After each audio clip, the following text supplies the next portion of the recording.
classes and how to use those properties with our instances and using methods. Now we also learn how to reference the car class or any class by using the word or the keyword called this.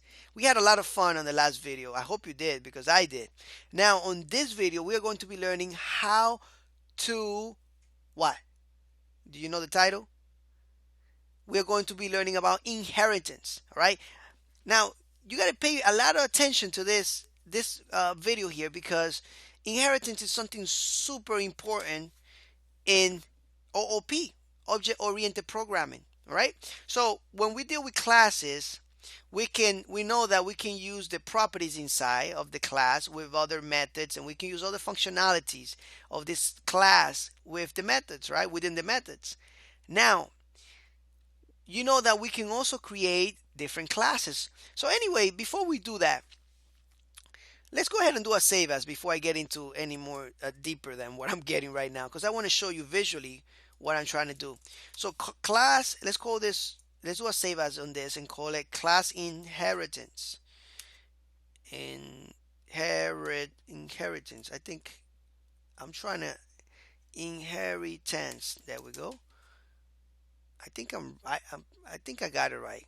This is a keyword there that I don't use that much. All right, I don't use the word inheritance, but anyways, so now we have a car class right here. I tell you what, let's create another class. How about that? Let's delete all this. Let's delete all of it. And let's go down here and create another class. So I'm going to create another class called class. And what I want to create another class called plane. Let's create a plane. Why not? Right? All right, perfect. Now we can also let's do something here. All right. Well, let's let's check if this class exists, right? How many classes do we have? If class, let's just use this method. Class exists, and let's just find out, right? Plane. Actually, we need to capitalize this, all right? Remember that. And then we need to plane. Put the class name in here, and we're just gonna echo it does, just to make sure that is everything is working as expected. It does. All right, so we know that it does exist. All right, perfect. All right, so we have this new class here going on. Let me just actually comment this out so that way you can use that if you want. So now what this class inheritance topic is that we can use another class and inherit everything that this class has, its properties, its methods, and everything else that we have inside. Right now we just have properties and methods. So let's go ahead and use a word that is going to extend, it's going to inherit everything. So the keyword is class plane extends. This is the keyword, extends. There we go. Car. That's it. Now we have all this functionality inside this new class. Don't believe me? It's very simple to prove it. Let's let's go ahead and instantiate this new class. All right? How about that? So what I'm going to do is actually I'm going to say jet. Right? Jet new plane, because this is the new, we got to instantiate this class. Right? So now I could say this plane, right? Of course, it's a silly class, but this new plane has how many wheels? Well, let's echo that first, right? Echo wheels. So let's see that. Oh, look at that. We have 4 wheels on this new, and then let me just comment this out so you know that that's the one that we are using, as you can see here. So it inherited wheels here 4, right? And look at this. Let's use a method. Why not? Let's use this method here and see what it does. So let's go ahead and use that. Let's do jet and call the method, change the wheels to 10. Look at that. We can even use the methods of the class, right? Perfect. So you see that I didn't put anything here. This class is empty right now. The best thing about it is that I can come here inside this class and I could say, you know what? I want these wheels now to be a different value. How about that? So let's do that. Let's change that. Let's change these wheels to 20 now. And of course, let's just take that out. And as you can see here, right? We change it to 20. So what we can do is we can override its parent, right? Because this is a parent, right? Its parent's value. We can, well, whatever we inheriting, we can come down to the children class, right? And change the value of it. We can override it. We can even override this one. We can override methods. We can override whatever we want. We can create another method that will override this one. I mean, there's no limit on the things that we can do here. All right. So know that we can do that now. So anyways, I hope I'm going to make this video short. I'm not going to make it too long. So I hope you were able to grasp this concept of class inheritance because it is very important and we will be using it a lot since it's really useful to do that. Think about it. You have all these classes, all of these properties and methods inside a class, and you can just create another class and have all this functionality working right there in that class, in that new class, right? Perfect. Anyways, I'll see you in the next video and hopefully you learn something good from this one and you can grasp the concept. All right, take care. Hi, welcome back. On this video here, we are going to be learning about constructors. And you might be asking, what is constructor? What is that word, Edwin? I heard it before, or maybe you probably never heard it before, right?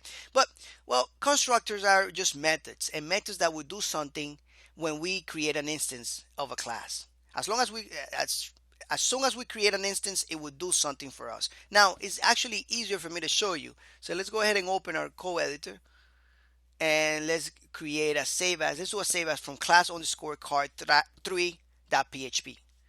All right, so right here, let's make this constructor class underscore constructor. There we go. Now I'm just gonna delete a couple things out of here. This method right here. Actually, I'm gonna leave that one. I'm gonna delete the one underneath, and I'm gonna delete all these instances and calls. All right. So what I want to do is I'm gonna take this off. I'm gonna actually comment this out, and I'm gonna show you on the screen here on the browser there is nothing there showing for this. Now, how do I make a constructor? Well, very simple. Let's just take this out of there. Underscore twice and the keyword construct. All right. This is gonna make a constructor and it's gonna execute this every time we create a new instance. Now I just want to echo it so you can see it. Now I'm going to, as you can see, there is nothing here even if I say refresh.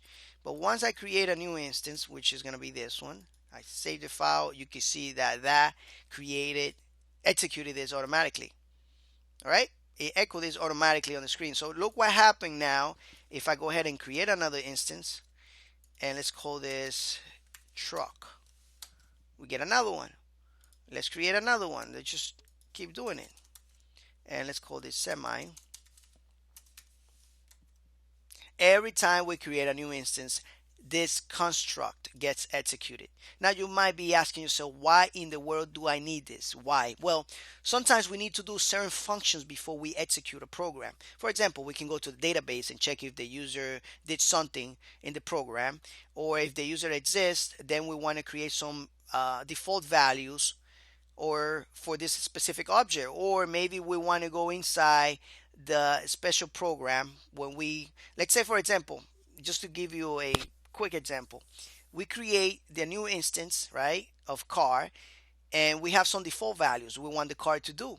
Automatically we want the wheels to move, we want the hood to have gas, or I don't know, or we want the cars to have 4 doors. We want these specific values already in there. All right, and we want these methods working. We create a construct and we put all this functionality, all this in here, these default values, and every time we create a new instance of a car. It could be a BMW, it could be a Mercedes or a Ferrari or a Porsche. Then we have all these functionalities already. Or our cars are running automatically. We don't have to be calling methods and doing anything else with it, right? We have all this working automatically. We can do some housekeeping stuff too, making sure that we check that our programs are actually working right by using a construct and doing some validations on something. I mean, a construct is very useful. If you learn how to use it, you're going to thank me for it. All right. So, anyways, I hope you got the concept here of this. This is a very easy concept, very powerful functionality if you learn how to use it. Anyways, thank you so much for watching this video here, and I hope you like the information. And I'll see you in the next one. Take care. Hi, welcome back. On this video here, we're going to be learning how to control the access of data inside our classes and methods and anything else, right? Inside our program. So let's go ahead and open our co-editor. Really simple. I'm gonna do a save as on class underscore car 3.php, or you can do a save as on class inheritance. It's up to you. All right. And we just want some of this functionality there, especially the class, and we're gonna call this class underscore access. All right. So now we want to open this in the browser. And I'm going to explain a couple details to you now. All right. So now this word, usually to control data, we use three different keywords that will help us make this happen. First one is we can declare properties public. The second is protected. And the third one is private. When we declare something public, it means the same thing as bar. It means that it's available through our whole program.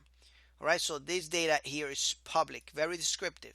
Protected means that it's only available to this class or any subclasses that will, or maybe a class that will extend the same functionality as this one. So it will be available to that one. For private, it will only be available to this class, meaning that even if you extend the class, you inherit some of those properties, you will not be able to use the private information. You can make methods private and you can make them public and protected the same way as you can make properties. All right. So let's take this out of here because I want to show you an example of what I'm talking about. Now we know that we can come here and say, you know what, BMW, I want to see your wheels, right? So let's first do the echo. And we want to say wheels. When we go on the browser, we see 4, right? That is perfect. We can do that. And we can, as a matter of fact, use any of these because, right? Well, look at this. Look what happened. I use hood. We get an error, right? Of course we get an error. Think about it. I said we can use this within this class and protect it. We can use it inside. Right now what we're doing is we're trying to use it outside the class. You see? But now if I go here, let's see. Let's make a method here and say we show property. Let's go this show property. And let's go ahead and say this hood. And let's just echo it from here. All right. And instead of this one here, we're going to be calling show property. And I'm going to explain to you what I did right now, but just know this. Look at that. Now we can see that. You see, even though this is protected, this hood is protected, we can see it because we are using it. And I told you we can use it inside a class or inside any subclass that extends it. All right. So right now we are using this inside a class. We can go ahead and comment this out and create another class. Call this, I don't know, semi. This is, by the way, a big truck, right? And we can go ahead and instantiate this, right? And say new semi. All right. And then we say semi extends. And if you don't know what I'm writing here, you need to go back to the video and look at the class inheritance. All right. You need to go back, not on this video, but on another lecture. And this extends car. So now what I want to do is I want to use this function here. As a matter of fact, I don't have to use that function there. Well, I could if I wanted to. Let's take that out of there and just put it right here. And then what I'm going to do is I'm going to use that semi to call that. And look at that. You see that? So I made another class here that extended this class, and I was able to use the protected inside this, right? With a show property. So as you can see, the show protected, we can use it inside the class or inside any subclasses. But what happens if I try to use the engine? Let's see. Let's try to actually do this, the engine one. I get an error because the engine is private. I cannot use the engine property right there. It says undefined property, set my engine. It doesn't even recognize it, undefined, and the engine.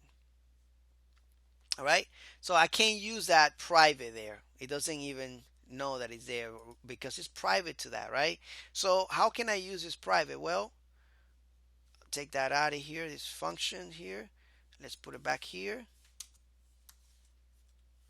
And let's go ahead and do BMW here.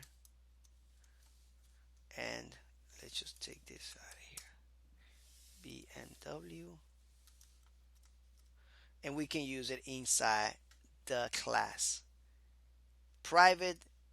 All right. So know the differences here. Public we can use anywhere we want. And I will actually make this a little neater for you so when you go to your course exercise files, you can see what's going on. But know that public we can use it anywhere. Protected we can only use it inside the class or inside subclasses. All right. And methods, of course. And the private, we can only use it inside this specific class. We cannot use it in any subclasses or outside the function, right? So just private is a more tighter security for data. This is like a semi tight security, a semi security in between public and private, and this is just everything free data, right? But anyway, thank you so much for watching this lecture. Hopefully you understand the concept and know that this is very important and that you should be using public, protect, and private to control the access of data inside your program. Take care, and I'll see you in the next lesson. Alright, so in this video we are going to be learning about static modifiers. Now, what are static modifiers? Well, a static modifier could be any data that is static in the class. And when the data is static in the class, it means it only belongs to that class. It doesn't have nothing to do with the instances. Now, it's actually better for me to show you visually, so I'm going to go and do that. Let's go to the code editor here. Let's create a save as from class underscore 3 underscore card 3.php. All right, class underscore card 3.php, and let's make this static class underscore static dot php. All right, and I'm going to delete a couple things out of here. I'm going to delete these first two properties there. I'm going to delete this second method. I'm going to delete all these instances here, and let's just see what we got here. We shouldn't have anything. All right, so the first thing that you should learn is how we define a static property. Well, static property, very simple. You use the word keyword, the keyword static. And now this property is static, meaning that this is attached to the class now, not attached to the instance. So we can't use that anymore. We can't come here and say BMW like we used to do before and say wheels. We can't do that because it's gonna give us a undefined property error here, right? We can't refer to it like this anymore. Right? So we have to use something. In order for us to use this, we need to use a different notation. And the notation that we use is something like this. We need to first, let's say let's first do this up here and let's comment this out because this is not working eventually, right? So let's say we want to echo this, right? And even if I echo it here, I just wanted to show you that it doesn't work. It's the same thing, okay? I didn't echo it, but just because I went ahead of myself in my head and did it. But anyway, let's just echo, and then the way we refer to this static property now is because it's attached to the class, we need to tell PHP where is this property at, right? This property is attached to the class. To what class is this attached to?